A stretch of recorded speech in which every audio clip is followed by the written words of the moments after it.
How do you choose your team? Based on what?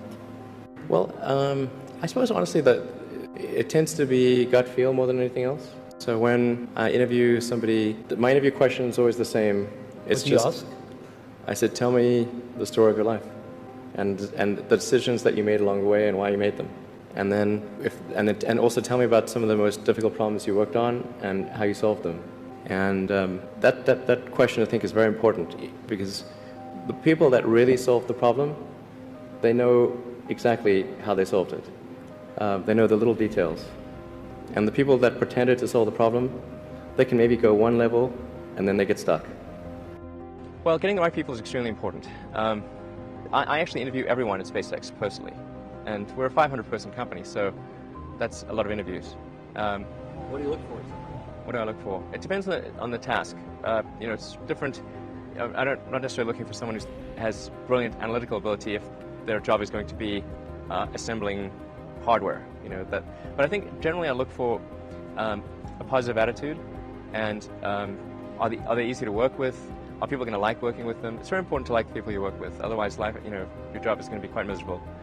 So that's generally where, if I say where it's of the hiring mistakes that I've made in the past, it's been just as I said, it's looking too much at their intellectual capability alone, and not on how they affect those around them.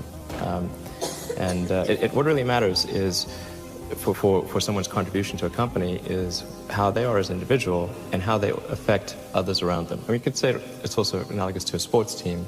If someone, the best person on the team is not necessarily the one who scores the most goals. It could be the person who assists in the most goals.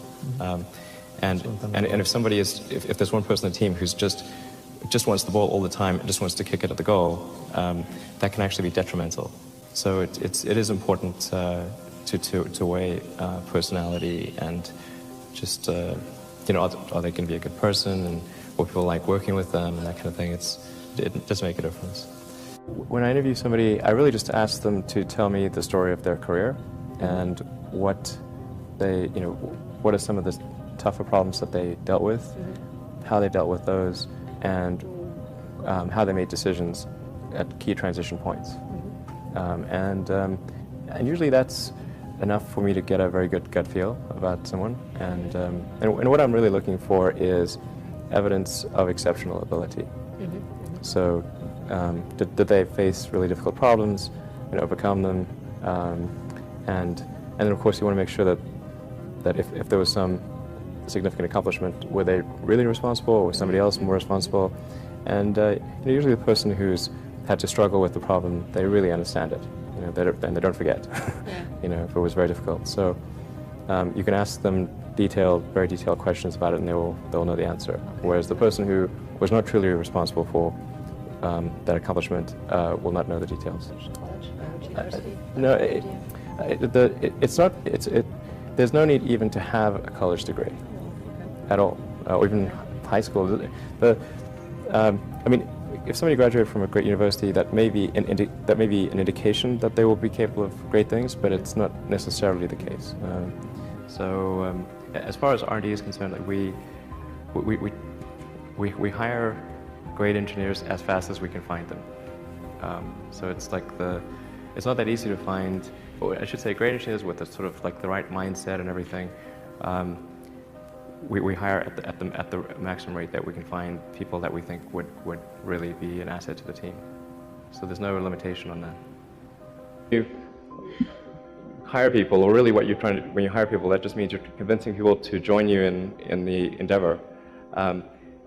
You should hire people that are also passionate about what you're doing.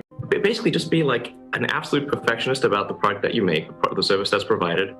Seek negative feedback from all quarters, from customers, from people who aren't customers. Like, hey, okay, what can we make this? How can we make this better? It's absolutely learnable. If you find yourself spending a lot of time getting presentations and reviewing spreadsheets, you're barking up the wrong tree. That's the effect, not the cause. So get out there on the factory floor, get out there in the stores, talk to customers. Think about what would you love to have.